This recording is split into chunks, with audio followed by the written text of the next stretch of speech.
Hi, my Strangelings. Welcome to Mystic Mondays. Today we'll be dabbling into the movie tarot, the representation of actual tarot practices, and much, much more with a special guest.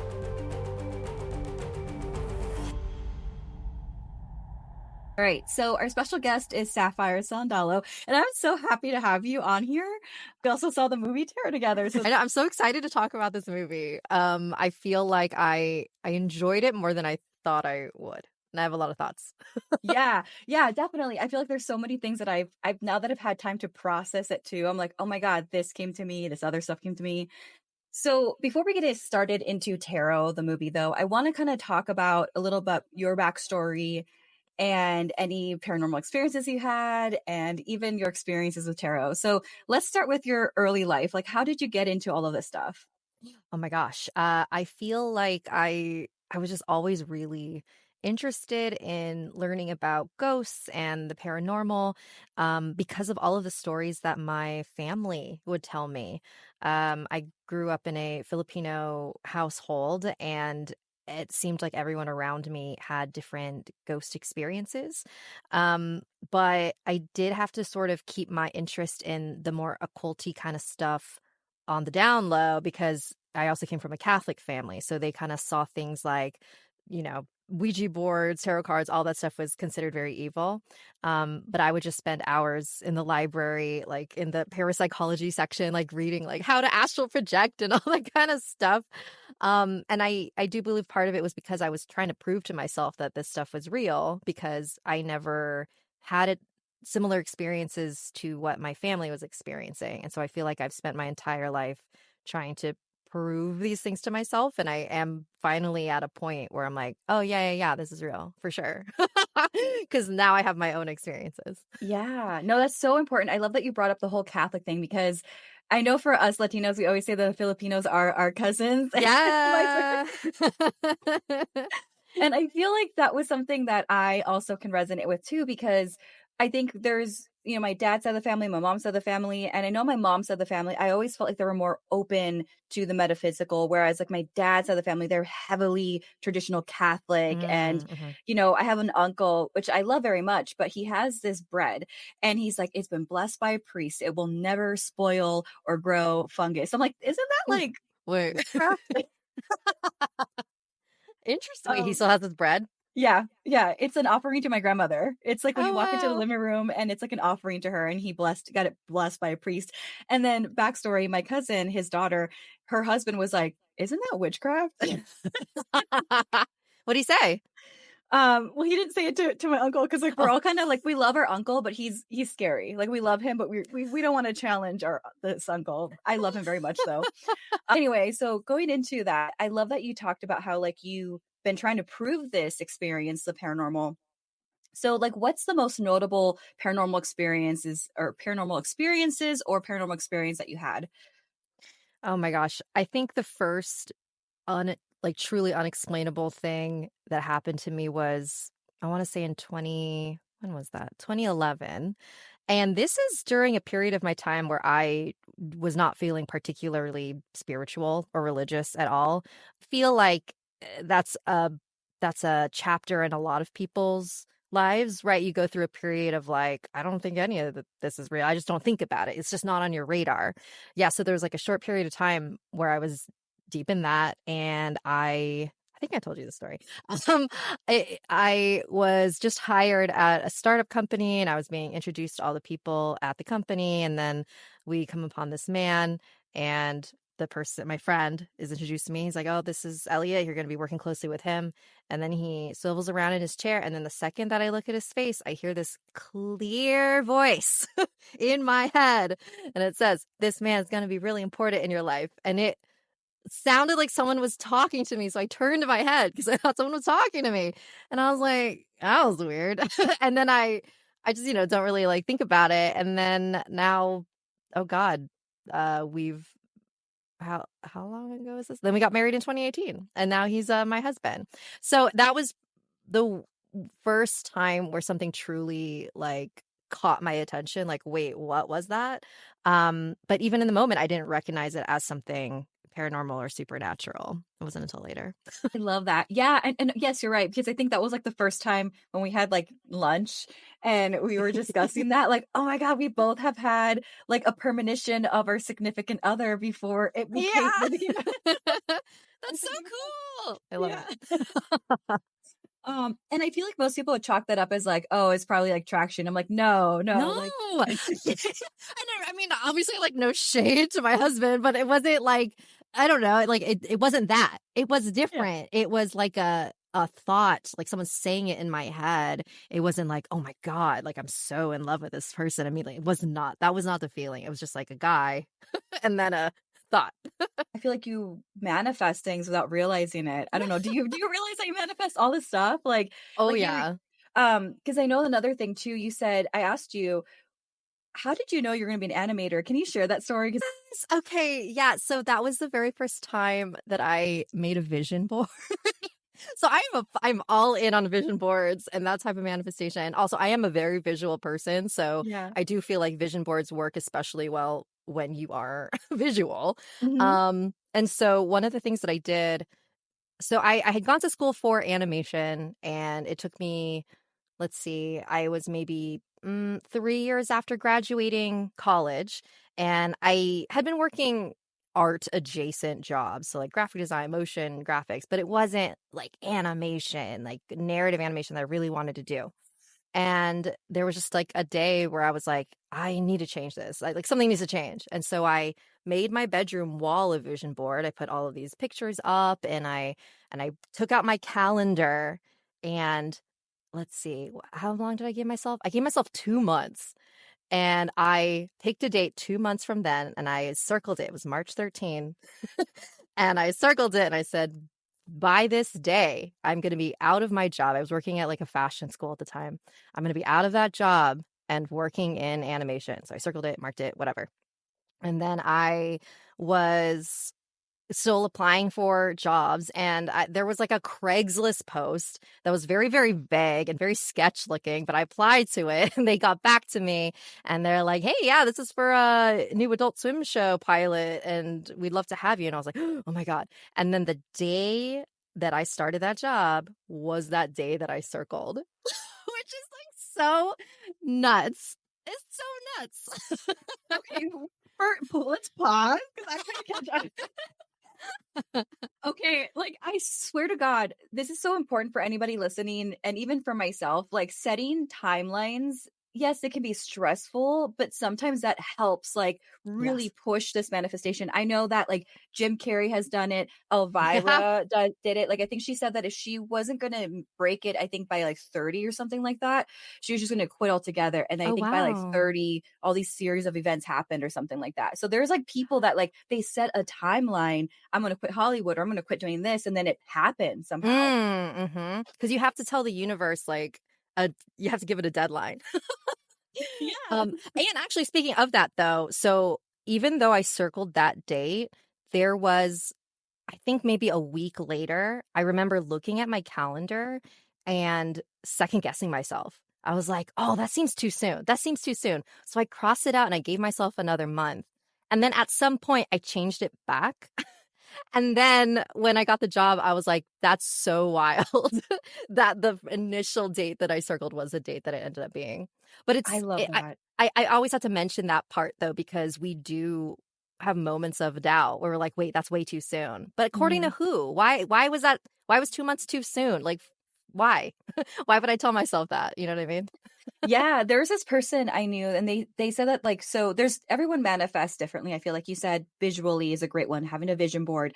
I've actually been doing manifestation through music. Oh, nice. Yeah, and but there is somebody that said that they do this thing where like they ask, "Well, why not?" out loud into the universe. Love it. So like if they start to doubt themselves like, "Well, why can't I do this?" and then revert that and be like, "Well, why not?" Why not? Yeah. And just keep asking that question out loud, and eventually, like, that helps them manifest. So, anyway, but I love that so much. Talk a little bit how you went into, like, animation to now doing, like, a podcast and YouTube and all Oh, this stuff. yeah, because it is kind of a weird leap. Well, let's see. I mean, I do feel like working in animation did lead me to my paranormal work now in a weird roundabout way. Because one of the last shows, let's see, so I worked as I was like a character designer and an animator for a couple TV series and commercials. Nothing really big or popular. But there was one show that I was working on called greatest party stories ever. And it was really cool. All these like 20 something year olds would be telling their craziest party story, and then we would animate their stories in different styles. And I was working on it, and I remember thinking, oh, this would be really cool if it was ghost stories instead, where we would like, film people but add animation to it. And so after I stopped working on that show, I had this period, this like 3-month period of unemployment. I fell into like a deep depression because I put way too much of my worth into my work, and I look back on that now. I'm like, that's absolutely insane. I have a better, healthier relationship with my work now, I think. But at the time, I was like, okay, well, if I have nothing to lose because I'm unemployed, what do I want to make? And I was like, I want to tell ghost stories. I've always loved ghost stories. I've always loved the paranormal, and I always loved animation. So how do I like combine these things? But then at the time, okay, this is the second time I made a vision board. So I was unemployed, and I was like, okay, since again, nothing to lose, what would I want to be doing right now? And I was like, well, I really do enjoy doing on camera stuff. So let me like try to explore that and see how what I can do with that. And so I put that on my vision board. I went to this orientation for people who want to become hosts. And I never went I never went back because the orientation was I was like, oh, this is clearly not for me. It was very much for people who wanted to be like on Access Hollywood or like on the red carpets. And Oh I my was like, god. that's not my vibe. Yeah, yeah, yeah, yeah. But I'm so glad I went to this orientation because this is when I met. Oh, you know her, Rachel Evans. This is when I met Rachel, who was working at a YouTube channel called Snarled. And when we all introduced ourselves, I had mentioned that I was an animator and I was interested in talking about animated shows. And so she approached me after the orientation and was like, hey, I work for this channel. We're always looking for animators. And so I pitched that show idea of the ghost stories with the animation. And then, yeah, the rest is history. That was something scary. I love that. Like, it's always, like, interesting how something that, like, may not even be something you really wanna do can bring other events and stuff like that. And I wanna Yes. say too, like, just a shout out to that because it's interesting, well, for me during 2020, I really got into scary animations through like, on YouTube. So I stumbled upon, like, a scary animation, and it was Mort that started it, and but then I Mm. ended up dabbling into other animations that were scary stories, but in animation form on YouTube. And I'm almost 1,000% positive I had to have stumbled on something scary at the time. But but it's so interesting because like when I stumbled upon it, I was like, oh my God, I've been wanting to do and I haven't it's like really back old 2020 TikTok. So if anyone wants to find it, they can. But one of my TikToks was on black and white animation and me telling the Nice. scary story about this guy finding something in the woods. And then fast forward, we ended up meeting through Something Scary Connection. Yeah, Uh, so it's so just cool. weird. Yeah, how like all of these like weird intertwining on that, right?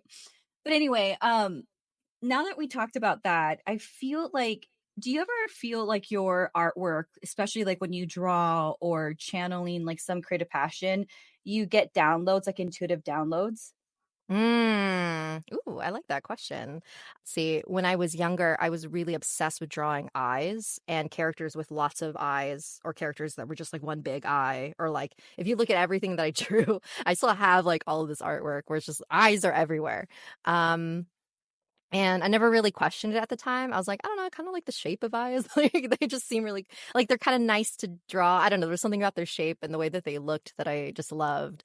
And then it wasn't until like a couple years ago where I learned about a Filipino Visayan goddess named Delika Mata, who is literally covered in eyes. And she is the goddess of clairvoyance and eyes and eye health. Ooh. Yeah, and I have a tattoo that's just a bunch of eyes. And I was like, oh my God, maybe I was channeling her this whole time. And like, I think my obsession with eyes was like a what's the word? predecessor, is that a word? But you know what I'm talking about. Predecessor? Yeah, like, for my obsession with, like, psychic Oh. abilities and clairvoyance and stuff, so I feel like that's what the eyes were. It was like I've always been that person who's trying to, like, see the bigger picture and, like, always been obsessed with, like, seeing the future and, like, reading people, and I think part of it is because I come from a family where there were a lot of secrets, and I kinda and this is I'm sure you know this too, where, like, the way that you are as a child and the environment you're in, that definitely informs the things that you become interested in, especially with psychics, like, if you come from a place where you're seeing, discrepancies in what people are saying and then what you're feeling about the people, and you're like, "Wait, you're picking up on their energy and it's not matching, like, with what they're saying or what they're Mhm. doing." You know what I mean? I don't know if Oh, any of that yeah, made sense. absolutely. No, it does. Yeah, yeah. So, because I feel I so I wanted to be an animator as a kid. Like, that was what I kept telling everybody when I was a kid. Like, I even did, like, little contests and stuff in school. Oh! Yeah, and then, like, when I went to college, I was like, I had a teacher that just kinda killed it for me, but anyway, but Oh, I won't no. yeah. Yeah, but the point of the matter, though, is that when I would draw, like, I never had to put a lot of thought into how my characters were gonna look on paper. I would just draw them, and they would come to life. Mm. And I just knew, and it's interesting because looking back on that now, it's like I really feel like drawing and art and all that really helped me with my intuition now, allowing the process to just unfold rather than be so stuck on like, well, what is this very linear lateral experience? Yeah. Um, and I wanted to be an art teacher too, and I remember learning about that too, where it's like a lot of people don't trust themselves enough to allow the journey to teach them something. It's more of like, Ooh. "No, tell me how to do it." And, Yes. and I apply that with even now with my psychic circles of like, "Yeah, here we are, but I'm not gonna go on and on how I do it. I want you to feel it first, and then I can help you. We can have a discussion afterwards," or something like that. Um and all of this to say, when you were talking about the eyes and everything, I feel that that was something or somebody, and in this point, I don't know how to say her name. I'm so sorry. That's That okay. Mhm. the goddess to tell you like this is what you've always been. You've always known what your Yeah. calling is, and here you are today. I going into like tarot, right, Mhm. and artwork and all of this stuff, how it all plays Mm. together, right? Mhm. Ooh. I feel like in order to understand tarot, you have to really understand not only intuition, but the story that these illustrations are telling you. And so, what are your experiences with tarot? Like, how would you say, like, how do you use tarot or do you use other things as well? Yes, oh, I love that. I love that tie-in. So tarot, let's see. I began learning about it, I want to say 2016, almost a decade ago. Um, it had always sort of been in the peripheral of my mind, but I never, sat down. I was like, okay, I'm going to start learning this until a podcast that I was listening to, a comedy podcast of all things, and somebody gave them a tarot reading. And the way that she explained it, if you flip a coin to just make a decision, it's not about what the result of the coin toss is, it's how you feel about that. And something clicked in me. I was like, "Oh, that's cool. Yeah, yeah, yeah, yeah. I want to learn about how to do that."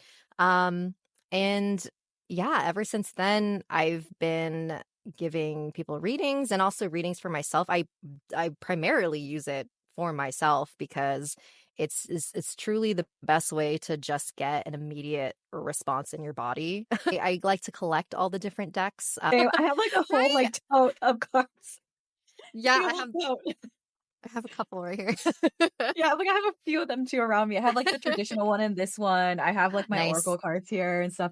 I feel like as like you were saying, we're very visual people and artistic people and people that love to draw as well. I'm sure, like, I find it therapeutic, so it's so Yes. so natural for me to, like, gravitate towards oracle cards and tarot cards, I feel like.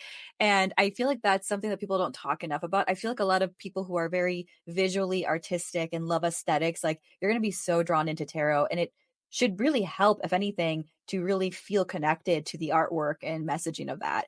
We did a paranormal psychic medium workshop a while back at the Wish House. What was your experience like using cards and channeling spirits and like channeling the energy of the house and stuff like that?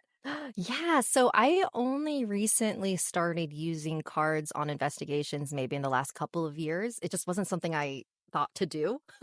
And every single time I have, it's been wild. Like I think also my personal relationship with the specific card deck that I use has like grown. Like I feel like there's a real connection now with these I cards. love that. Yeah, it's wild. And so, when we did the investigation at the Wish House, it was really cool having like a group of people all interpret the story of the cards together. And the number of times we would laugh because the cards were just so on point.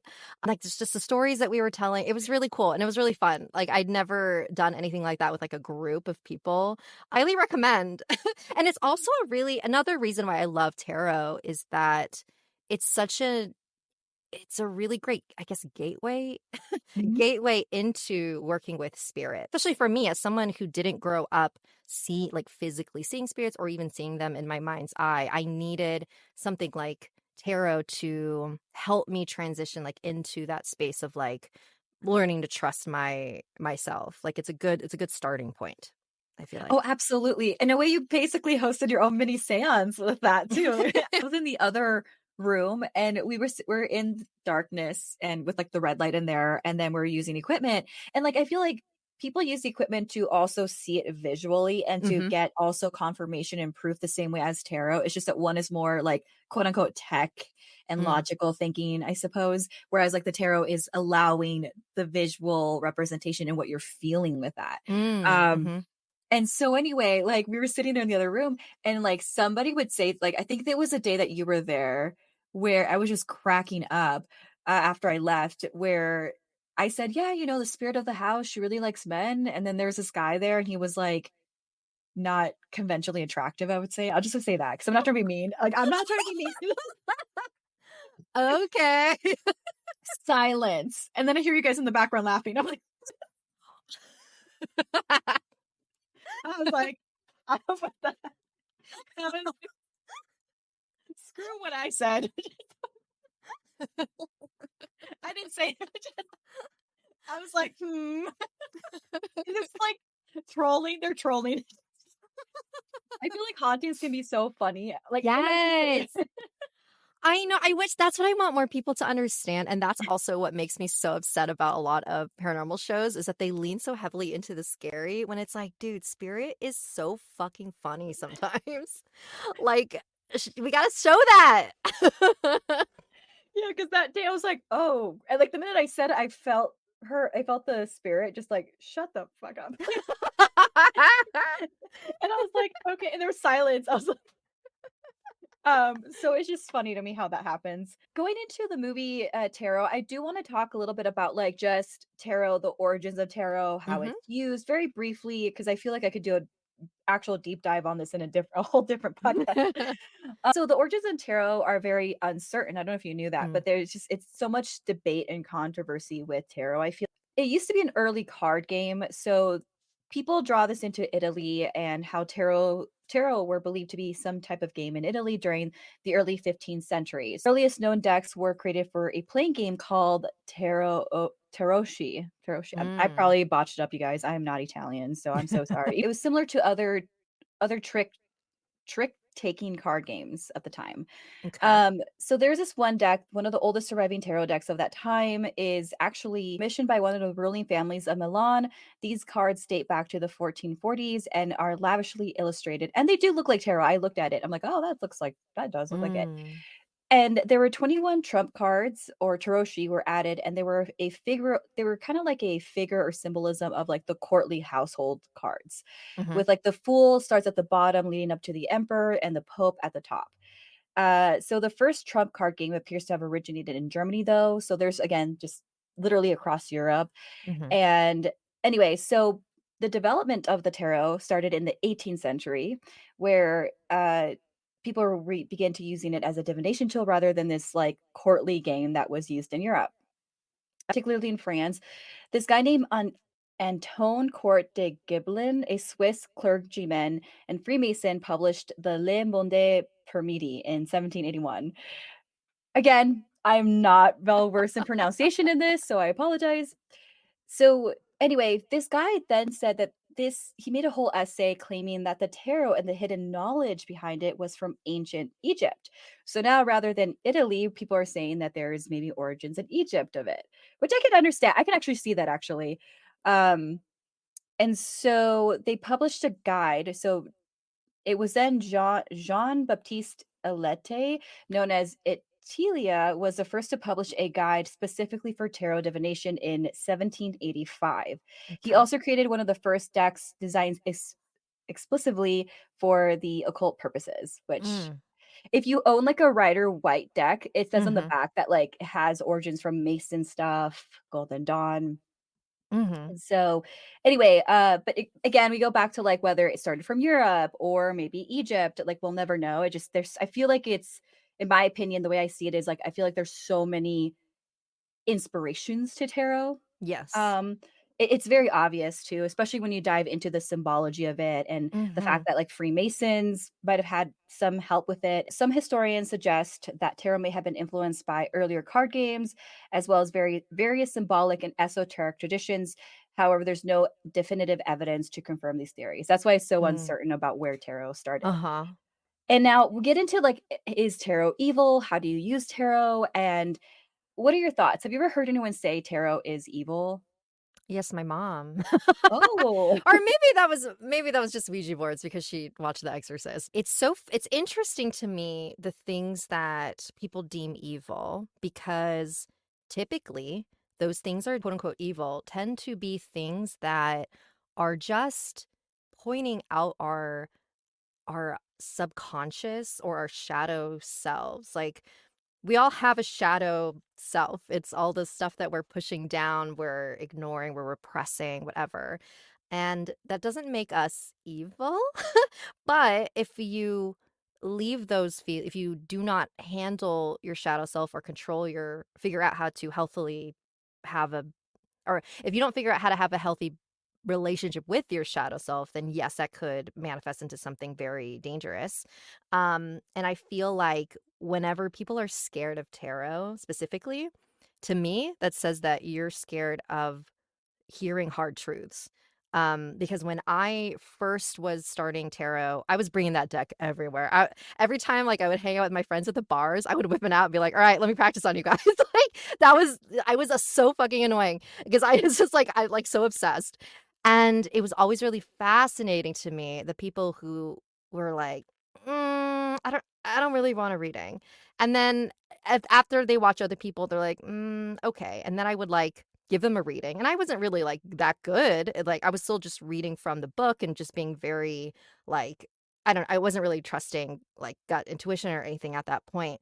But those tended to be the people who had the most that they were trying to hide. And then I would say certain things and then be like, I don't want to talk about it. So it's like really tarot isn't evil. Tarot just points out things that you might be hiding from yourself. Oh, I love that take. I really love that take. For context too, like the deck has 78 cards, so all of them have like symbolism. And it's so interesting because I know that people will say things like, oh, well, that's just like you're putting your bias or it's just randomized. And it's like, yeah, but there's Mm, 78 cards, and yeah. somehow it picks the ones that really point out things that I couldn't have Mhm. possibly have known Mhm. about you. So, but anyway, these 78 cards do tell a story. There's iconography in it, of course, like we said earlier. And this is really important too because as we continue kind of dissecting the movie Tarot, which we're about to get into, there's astrological meanings, there's elemental meanings to it. So I'll give you an example. Like fire, if you're like an Aries, Leo, or Sagittarius, that's the fire signs, right? Cups in particular, right? Like the Ace of Cups or the Queen of Cups. Those are water signs, Pisces, Cancer, Scorpio. So like each little like house and card has some Mhm. astrological meanings to it. And some people can use it to interpret that, or they can literally look at the card and visually see like, oh, there's like, behind me like the sun. That's great. The sun is good. We need it for vitality in life. Helps me have like a checklist of like, okay, I touched base on this, I touched base on that. Cool. Like Mhm. rather than ramble on, because I could Yeah. ramble on in readings at times. um, but anyway, I think that with that being said, the reader needs to set an intention with the cards. Like you need to have a clear headspace. I always like to do like a little like set my space, like some incense, do a prayer, and just clear my mind from like whatever's stressing me out, whatever happened 5 seconds ago. I'm like in that moment so I can like really clearly see the messaging that I need to hear or the person who is paying me Yes. wants to hear. So that's something that I feel like there needs to be some form of intention and ritual. Like you do the same thing. You're like we all do that, I feel like for the most Mhm. part, our own version of it at least. I think that's the same thing even with like Ouija boards and other divination tools as well. I want to get into like how tarot can be evil, quote unquote. Quote unquote. Mm. Okay. Um it's funny they mentioned bar. I don't know what that experience was like for you, but I recently did a reading on New Year's Eve. Mm. It was for someone's birthday slash New Year's, and they had a friend that no one really knew very well. They like kind of knew them, but not very well. And they were drinking. I don't really drink, and there somehow I was volunteered to do readings, and I was like, oh man, okay, fine, yeah, okay. So I ended up doing like think 2 or 3 readings, and I just cut it at 3 because like I don't want to spend someone's It's birthday a and New Year's Eve. party! Yeah, like I'm Yeah, not like, trying to. why are you Um, working? exactly. So I did think it was like the third one. Okay. This person, I could tell they were drunk, but not like belligerent drunk. Not, I mean, that's for me. I didn't think that they were like really bad. Yeah. But anyway, apparently this person was adopted and they were trying to acquire items from their past household or something like that. I did not know this, okay? Mhm. I was just doing the reading and they said, "Hey, I keep seeing like black and white images. They're kind of deteriorating. It's a symbology for things that are getting lost in the past if you don't dig deep into your roots and your ancestry." And I feel like there's this picture that keeps being emphasized. So I think it's actually a physical picture that you're searching for. She started crying. She lost it. She left her wallet there, okay? Oh She my god. left. She drove it wasn't even midnight. She left. I don't know what I said, but people were like, "What did you say to her?" Like, she's very shook, and I was like, Whoa. "I I don't know what I said." And Carl was with me because Mhm. me and Carl have been trying to do like joint readings together for people. So he was like kind of helping a little bit, but he really took a step back for this one. I feel like he told me he's like, "I kind of felt like I needed to take a step back, but I was just Mm. there in case like anything." He saw it happen. He's like, "I don't know what he's like, "You didn't say anything." She just left. She was, like, crying. She, like, again, left her purse, left Whoa. everything there. Mhm. And so I truly believe that not only does a reader need to be in a clear headspace, so does Mm. the person receiving it because, Yes. like you were saying, the shadow self, right? I don't know what Mhm. I said to her. I don't know if I tapped too far into a truth that she wasn't ready to hear. Yes. Uh, but she left, she booked it out of there, and I know now that someone who like her, who doesn't understand readings, she's probably gonna be like hypothetically, right? She could take it as like, "I had the worst reading of my life. Right. This was too creepy, blah, blah, blah." Good and evil is very black and white, and it's very subjective. I feel like there's not enough emphasis on that. It's like she was clearly not in a space to receive anything. And so when you told her the like one thing that like triggered, her triggered her to leave, doesn't mean that it was I mean it was a spot on reading because you like, you triggered something. But that so it's a two-way thing, it requires both people to be in, like, a very, very good grounded space to, like, hear. Don't think I've had anything like that happen. It's typically people who are just not into it from the beginning, and so I will never force someone to and this is typically, like, family gatherings. I am that person who will bring my cards I love everywhere that. and, like, so that everyone's like, "Give us a reading." And also just because 'cause I'm a socially awkward person, and it's, like, the best way to get to know people too, or, like, have just, like, some Yes. sort of tool to start a conversation and, also, like, help people in a way. But Yeah. no, I don't think I've had anyone, like, run away. I don't think. I've had 2 Wow, 2? Stephanie. in the last year. I Damn, was like, dude, "What the." okay. So, I think that's why, like, I'm really hard pressed for, like, I will never do readings for people that are under the influence of any Mhm, kind. mhm. I mean, my mentor used to tell me this all the time, but it really slapped me in the face for New Year's Eve. I was like, "Oh, yeah, that was a reminder, not doing this Mhm. again." Mhm.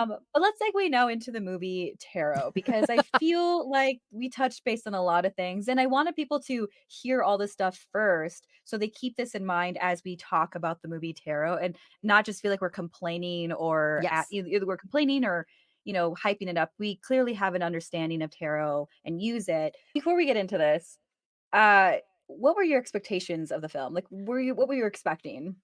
So I had seen the trailer before we saw this movie, and I had seen some other tarot readers' reactions to the trailer, Mm. and to be honest, I don't I I saw it and I was like, "You know what?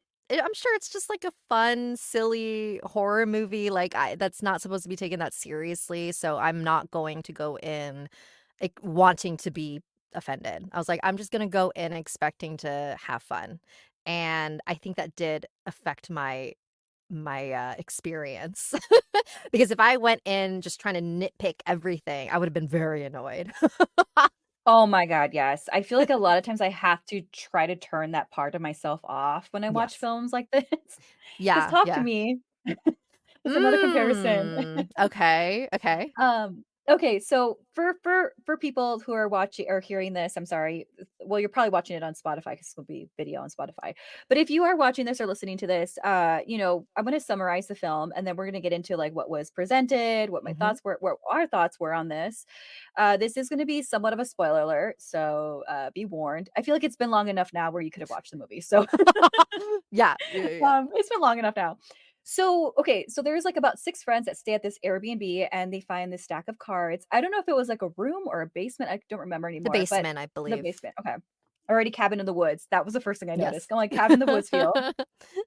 And, they get this feeling that they shouldn't use the tarot cards, and I believe Haley is, like, the female lead in this. Well, one of the leads, there were many leads, but she was, like, the quote, unquote, "one of the final girls." Again, I already said spoiler alert, so please Sorry. sorry.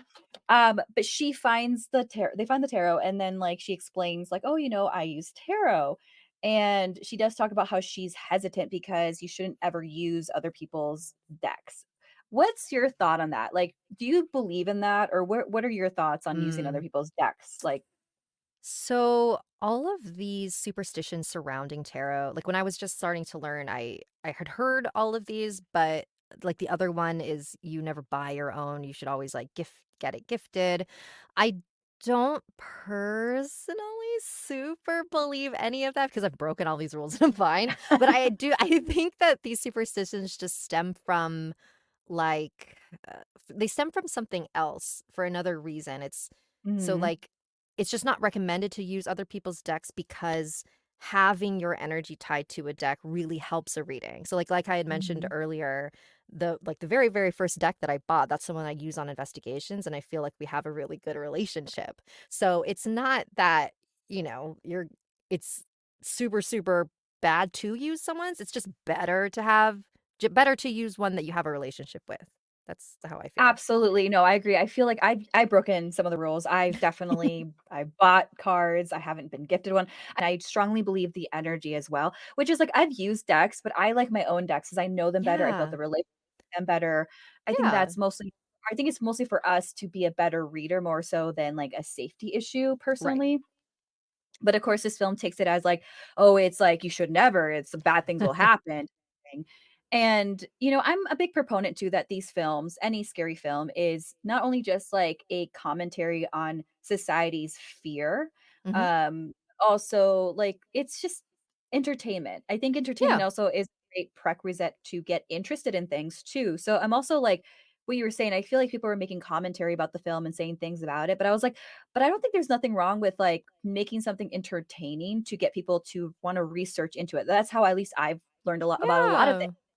through, like, "Oh, that seems outlandish. I wanna really read about whatever it is," right? Like Beetlejuice and Book of the Dead. I'm like, "Is there a Book of Dead?" And then I found out about Book of the Dead, and Mhm. so but not everyone's like that, and I get that. Right. Um, so anyway, the 6 friends, I think it was 6 friends, right? It was 3 guys, 3 Who girls. knows? Sure, Yeah, yes. Details are murky for me because 'cause it's been a they're while very mur since I it's been a saw minute. it. But, so there's 3 guys, 3 girls, like, at this Airbnb, and they all get a reading done. Haley does a reading on them. But she does this interesting spread where it's the card in the middle and I think 12 cards around it to represent the year Yes. to come. What's interesting is that she starts off what was that? Oh, no, it's the 12 houses. Oh, the 12 houses, yeah. Mhm, So she does like the card in the center and the 12 houses, which if people don't understand that, the 12 houses is a very specific thing for natal chart readings in astrology. So you kind of like, people make fun of pop culture astrology and it's like your sun sign, but there's more to astrology than there's just sun sign. mhm. And I think already the fact that we're having to explain this and the film didn't do that is the part Yeah. that gets me. Yes. Because of yeah, the film was so rushed that I don't remember the readings. I don't feel like they did a good job really explaining Mhm, all of this and why she mhm. chose to do it that way. Um, because everybody does readings very differently. I wanna say that the most popular types of readings is, like, the Celtic cross spread. Mm, It's the one where it's, like, the center cards, and then you do it's literally looks like a cross, and then there's, like, 4 cards to the side of it. And then there's also the 3 cards, like past, present, and future. Those are the most popular spreads. mhm. Anyway, so then she does a reading for everybody, but she asks what their sun sign is, and then she, like, does a quick brief reading on that, and then she does the whole thing. And keep in mind too that the center card is the monster that comes to life because allegedly, like, whenever there's a curse on the deck of cards and the monster comes to life and chases after them, which to me, it's like, well, why is it here's the thing that I don't get. This is my analytical this is probably why I'm not fun at movies because I'm like, how would the monster know Right. that that's the one assigned? And how did like because again, everyone has so many different types of spreads. Mhm, mhm, So mhm. if anything, I think it would have been creepier for them to be like, like a little instruction sheet of like, do this spread. And then they do it. And then that's how they summon the monsters. Like that would have made Mm. it more specifically to the curse and the witch's curse or whatever it was. I I don't think, know. and I could be misremembering, I think the middle card represented the final outcome, and I think that's Okay, why there we go. it's because the monster is the final outcome for that person, I Okay, there think. we go. Yeah, yeah, there we Yeah. go. Thank you. Yes, thank you for that. Because again, murky water. It's been a minute, so I'm like, I don't remember anymore. But yeah, Also that's not a very memorable movie. if that says a lot about this review. Okay, so then they pull these cards, right? So the high priestess is pulled, the hangman is pulled, the hermit, the fool, magician, and death. However, there's two extra ones, the six of swords and the devil. Actually, no, the devil I think was pulled.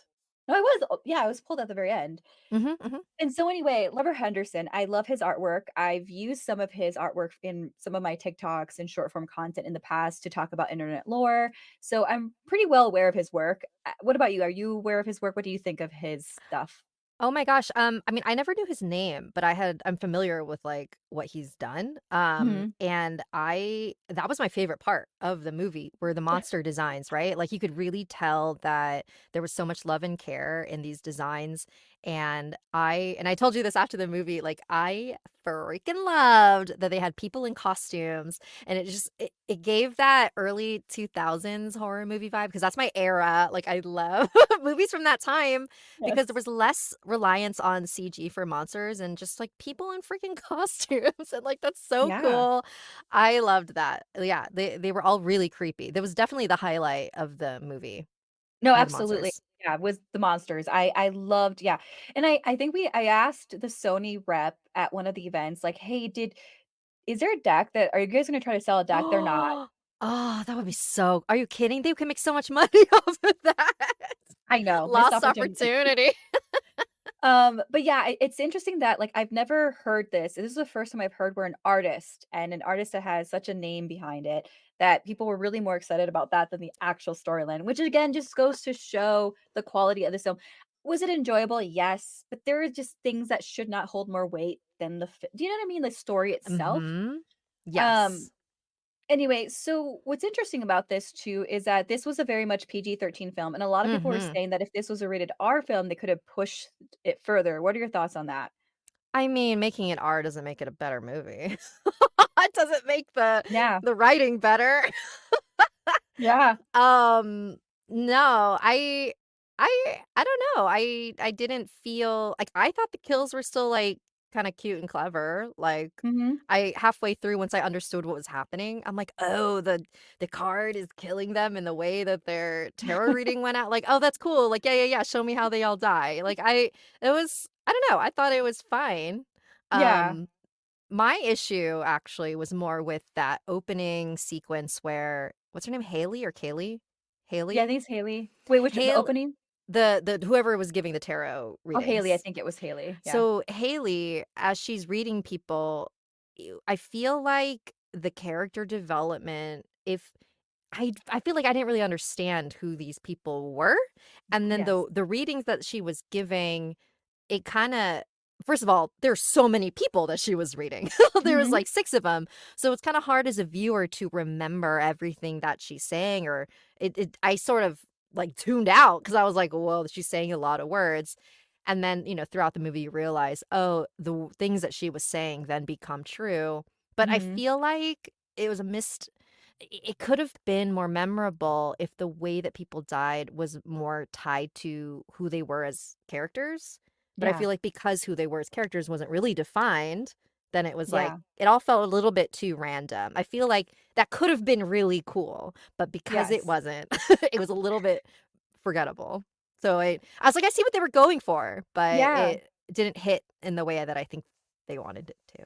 That's just my Yeah, opinion. same. Yeah, because I feel like you made a good point. There's so many characters, and I think it would have made more sense if they had less characters and really took the time to develop the Focus. storyline Yes. on that, rather than like you're Leo, so you're blah blah blah blah. And even then, I felt like some of the stuff that she was saying about astrological signs, their sun signs, it wasn't Mhm. resonating from what I know of Mhm. astrology, even like pop culture astrology. I was like, huh, that doesn't make Mhm. sense to me, but Mhm. okay. I also feel like the film itself gave me very much like Cabin in the Woods, Final Destination vibes the Mhm. more I sat Mhm. down and thought about it. And it definitely shows too, like this is a common trope that I felt like Talk to Me had, but I feel like Talk to Me Mm. was well better written in that Mhm. respect. Where it's like stupid teenagers doing stupid things and this leads to these consequences, Yeah. which falls into the trope of like don't play with the occult and Right. these are the consequences. And I just feel like it's interesting because like if they woulda took the time to put in perspective, why does she get into tarot? How does she know about astrology? I think I Mhm. would have sympathized a lot more than be like, "Oh, they're just stupid teenagers. Okay, one by one, they're dying."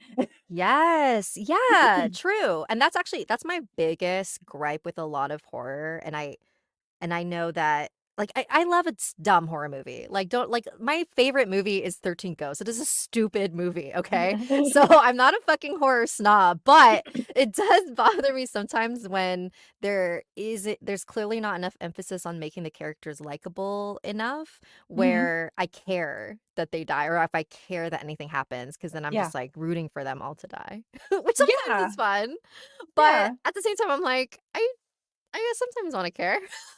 I don't know. So the film's connection between astrology and tarot feels so much forced that to me, if they woulda just slapped astrology over tarot, it would have made more sense. Yes. I feel like that kinda killed it for me was the over forcing of it because then I couldn't just Mhm. like again, I know that we're both occultists and we both understand the metaphysical. We both can, we understand that. But I feel like it took me out of the film when they were like really focusing on the astrological stuff. I'm like, There's a okay. reason, I think. This movie was based on a short film or a book, I can't remember. Short film or book? It was someone fact check that, called Horror Scope. So, like, it is about astrology first, I believe, and then I think they might have changed it or changed the title to tarot just because tarot, from a marketing standpoint is, like, trending more maybe? Even though I think astrology might be more popular than I tarot right I now. think so, yeah. But I here's the thing, so, I don't know about you, but personally, astrology has never really been something I really fully vibed with. I've never really used it in my own practice, and I know that there's overlap like, astrology sort of seeps its way into a lot of different practices, but I personally have just never really relied heavily on it, and a huge part of it is because of the pop cultureification of astrology where it just I don't know, it turned me off. I don't know, it's just been something I've never been that interested in, even though I was, like, a Sailor Moon girly, and I feel like there's similarities. Anyways, but I love that you said when that. so when tarot started and then she's doing this spread that I personally have never used. But again, I don't really do star charts or anything like that. I've done the 12 card thing for like a year, but not for the way that she was using it. And then as she was like, I don't know about you, but, like, the second she just started talking about all this astrology stuff, I was like, "Wait, wait, wait, wait, is this movie tarot or is this movie astrology?" I was just, like, so confused, and then throughout the whole movie, they were just talking about astrology the whole time, and I was like, "Huh?" So I guess, like, for me, that was a little disappointing is I wanted to see a horror movie that was about tarot, you Yes. know?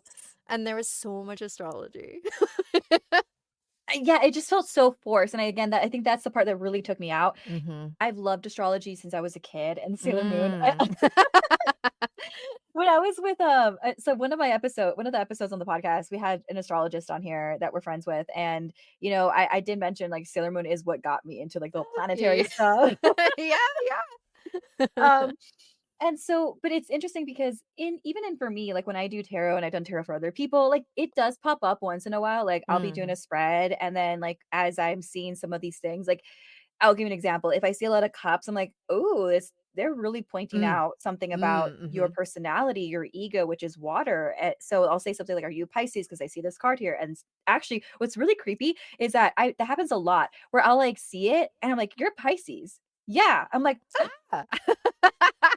I'm like, "Okay." Well, they're really pointing this out, and it's usually, like, a card about ego and balance and stuff like that. Mm, mhm. So, like, I think in that respect, it makes sense in readings, but, like, I Yeah. always I don't know how you feel, and this happened at the event, and this the tarot reader was so sweet, so Mhm. I'm not bashing him when I say this, I just mean I think he was good. I think there were some things he was saying that I'm like and I was overhearing other people there, but I'm not gonna say it on record. That I was like, "Yeah, they needed to hear that, but they don't wanna hear your message." Anyway, so yeah, you know exactly what I'm talking about. Yes. I was like, "Okay, whatever." And anyway, like, he would say the sun sign first and then do the cut in the way the movie was, and Mm. I've been in other what was the other film that oh, Haunting in Venice, they were supposed to do a seance, but they couldn't because like, it was loud.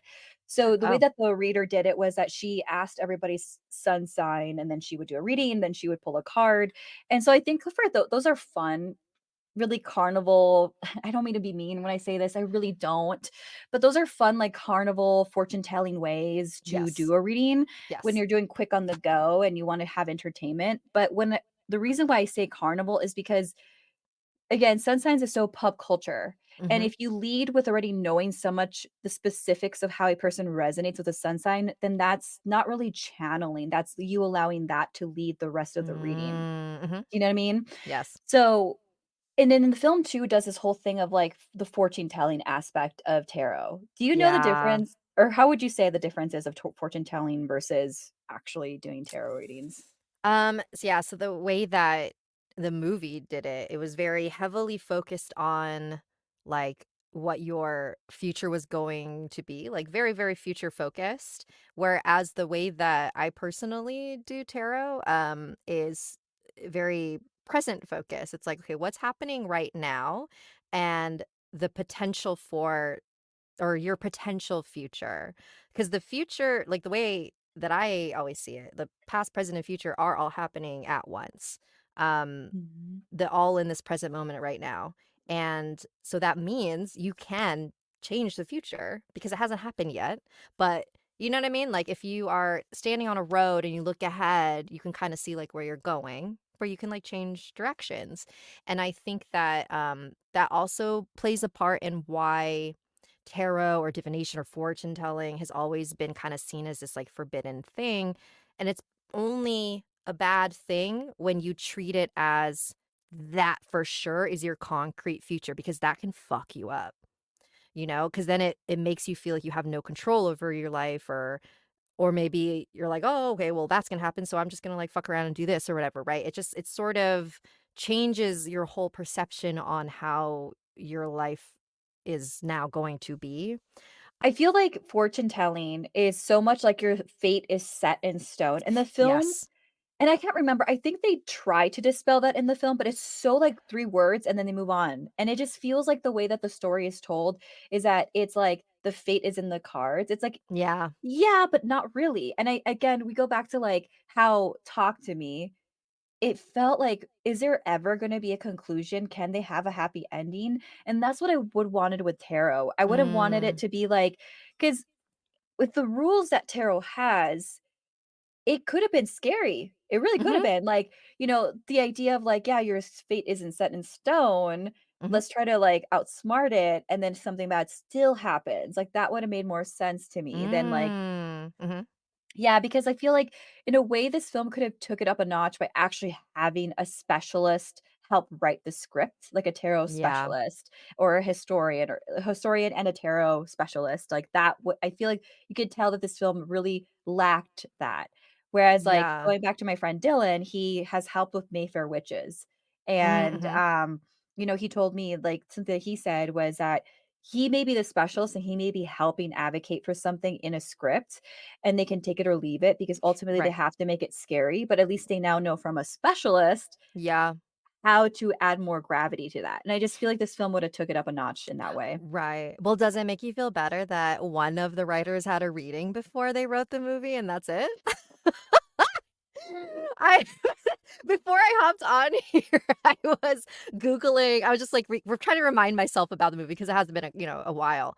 And I saw this one article that was like, oh yeah, like they had like a reading like before they wrote it, but it was like, oh, just one of the writers had a reading, not both, just to be safe. And they're like joking about it, and I was like, wait, is that so? That's all the research I did, or I rather see a horror film teach more about, like, how there's all these safety precautions and research that the person did and how it still went wrong because it still happens to a lot of us, yes, like, yeah, that would have made more sense. yeah. Um, but, Well, okay, so to to the film's credit, they did do a couple things that I felt were definitely the right choice. Like, we talked about this after we watched it, like how yeah. they made it clear that it was this specific deck of Mhm. cards that was cursed. The fact that they use a specific deck, not tarot in general is evil. It's the fact they use this particular one that was cursed by this, what was she, an astrologist or something?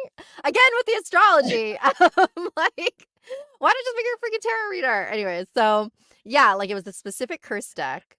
What was the other thing that we were like, "Oh, I'm glad they did it this way." I forget. I think that was it.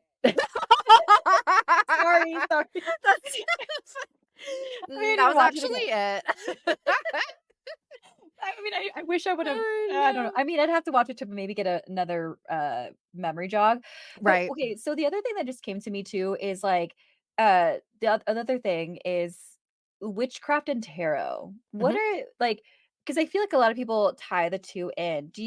What are Hmm. your thoughts? Do you have to be a witch to do tarot?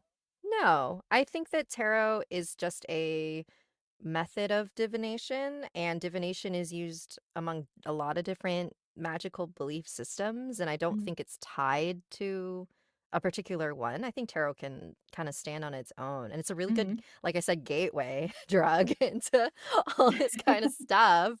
Um, yeah, Yeah. I don't Well, know. and That's I my feel like opinion.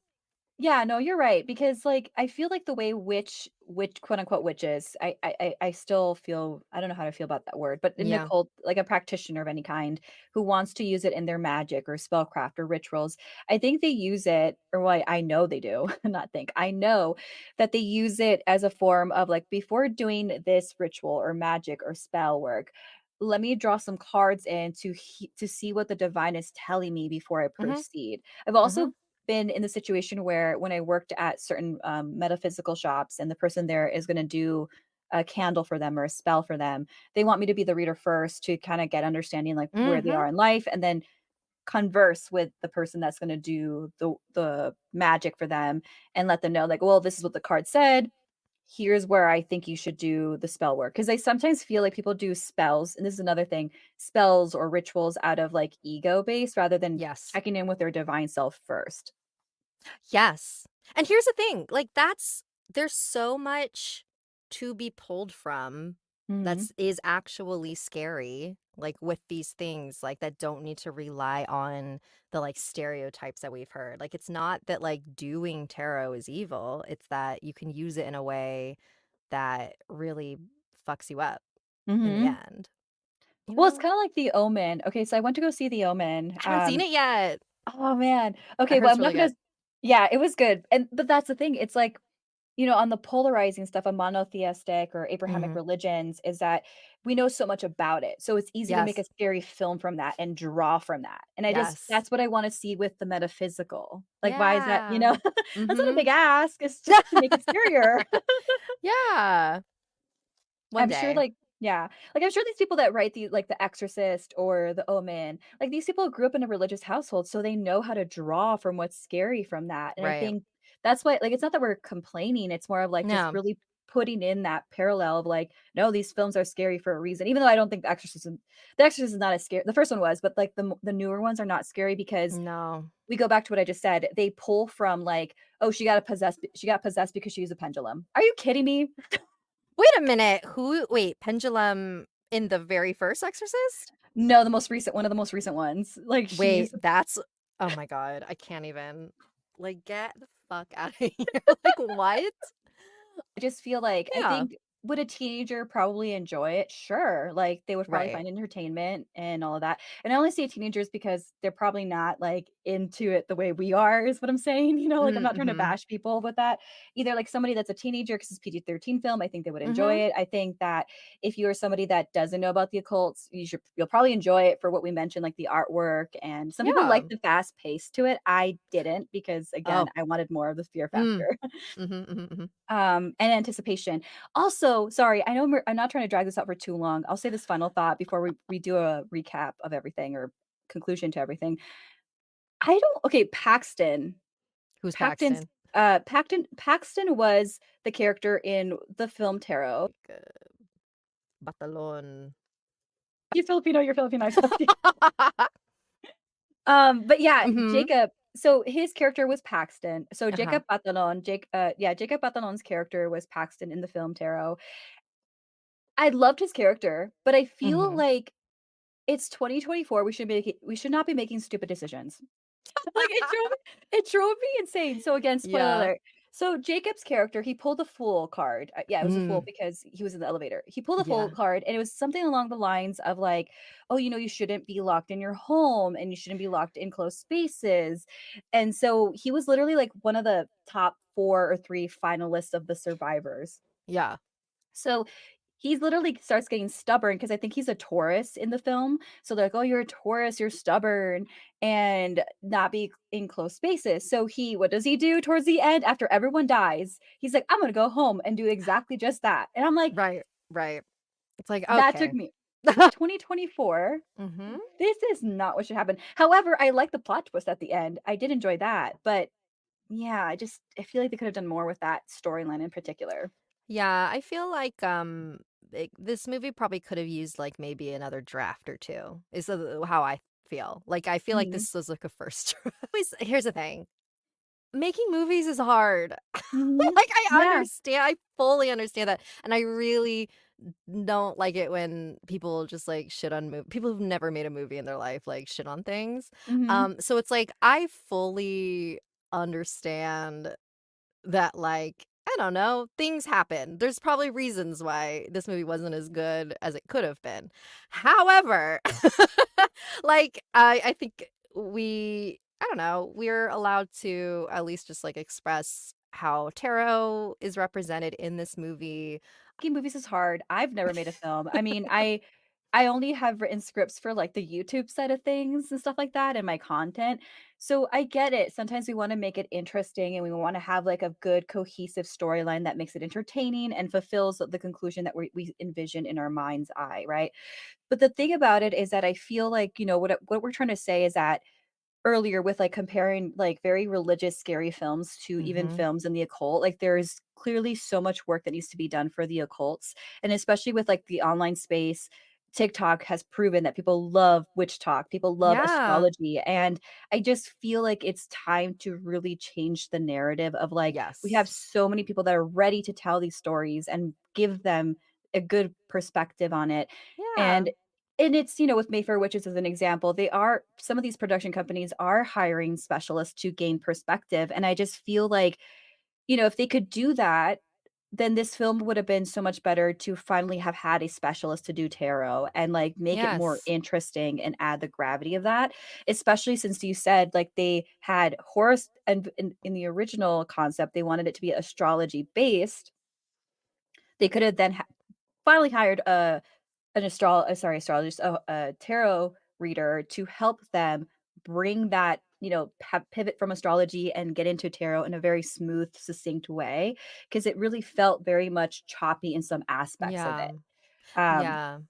there's potential there, and and it's entertaining, like I said, I think for non-people that know about this stuff, it's gonna Mhm. be very entertaining, and it showed the after party when we went to see the screening, people enjoyed it, so it's not a bad film, it's just No, it's this is the fun. part yeah, the part where it could've been better, yeah. Right. And I do think like there because there is so much or there's so many gates that have to be passed in order for like a movie to even be made. I can see why it's hard to do something that is truly genuine when it comes to these metaphysical topics because you have to convince these CEOs who probably most likely don't know a fucking thing about any of this and you Yeah. have to convince them that like, "No, this is scary, this is cool." So it's like, what's gonna appeal to them, you know? I don't know.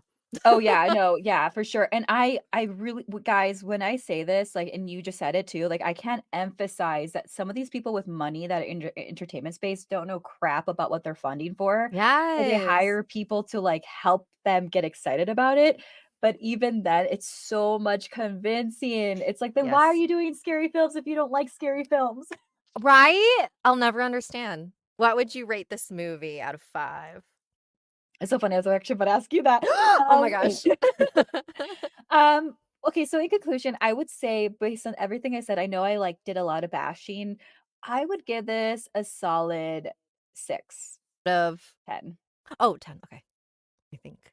Out of 10, I would give it I'd say 4. Oh, I think I gave it a 6 only because when we were in the theater, so many people did react. I know I jumped a few times, so I'm like, "Okay, it got me to jump. I'm chill." Yeah, yeah, it Um, had some, like, cute little scares, good kills, good monsters, yeah, um, the the art design. yeah, Mhm. the art was cool, um, would I ever watch it again? I don't think so. Yeah, we surely did not for this, so Yeah, but was it the worst thing I've ever seen? No. no. No, I mean, like, Talk to Me okay, so, like, it's so funny because I actually walked out of Talk to Me. Get Uh, out, really? yes, and I liked it better than this, that's the funny part, Wait. so this is what happened. I know right? So what had happened is I okay, so we were at the theater and I was getting it made me feel intense triggerness of, like, just getting pissed, but pissed for, like, Oh, for the storyline, not at the actual, like, people or anything. It was more like, "Oh, these fucking teenagers." But yeah. then I started getting, like, anxiety for them, so I was feeling all kinds of emotions. I went from feeling sad to anger to anxiety for the characters, and then, like, at one point, I kept feeling like the film made me I don't know if it made me feel this way or what, but then, like, during me feeling all these intense emotions, I was like, "Something weird is gonna happen in this theater. I just feel it. I just feel it." Okay. And then as soon as I said that, the lights turned off, the film just cut through, like, it just stopped, What? and the lights turned on, and everyone started, like, gasping, like, "Is that what's going Is this, on?" like, part of it? Yeah, everyone was so confused, and then I got up, and so did other people to go, like, talk to a staff member, and they're like, "Yeah, that's weird that that happened, like, I don't know what happened, so we're gonna go check to see what happened," and I was like, "Okay, this is a sign for me to get out of the theater, because maybe I was just feeling such intense feelings." Hmm. And you know how they sometimes say that, like, films can manifest things for people or, like, stuff Mm. to happen? So part of me is like, was I feeling so intense that we all just manifested something to That happen on you stopped the movie not because me, but, like, all of us because 'cause we're all feeling emotions in it, you know what I mean? interesting. I don't know, Interesting. But but here that's never happened to me. that is wild, but also a testament to, like, how good that movie is. Yes. Because for you to feel, like, so you're invested in the story, and, Mhm. like, that's all we ever want is, like, we wanna feel invested in these stories that we're seeing. Yeah. Because like I was saying earlier, like, this film, Tarot, is just, like, a trope of stupid teenagers doing stupid things, and so is Talk to Me, but in Talk to Me, I was so invested, like, "She did this, oh my gosh, she did that," and then something told me, like, "You need to get out of the theater. You need to go," and then the lights turned on, everything That's went white, and I was like, wild. "Okay, I'm leaving," and we left. Wait, did you ever finish the movie? No, but my our friend Sabina told us the end or told me the ending. Um, Wild. so I was like, "Okay," I mean, I'll watch it again, but yeah, I just felt so invested, and I was like, maybe, like I don't think it was just me doing it, I think all of us in the theater were feeling certain things about it. Interesting. and then that's what happened. That's what I think. That's what I think. But I might be Delulu, I might be reaching, but you know what? That's what I think. All right. Well, we'll wrap it up here. I know we went a little over time. But I thank you so much for being on this podcast and talking about tarot. And I hope people enjoyed our deep dive on this. Where can people find you? Ooh, well, thank you for having me. This was really fun. Yeah. I have a YouTube channel, youtube.com/Sapphire Sandalo. I have a podcast called Stories with Sapphire. You can listen wherever you listen to podcasts. I have an Instagram, not super active on it anymore, but it's Sapphire_Sandalo. Sapphire with two Yay. P's. Oh, yes. Yes. Just see the screen if you're on Spotify. Oh, Sapphire. yes, it's right here. Right Yeah, there. two P's. All right. Well, thank you so much. And remember, guys, stay Stay strange. strange. Woo!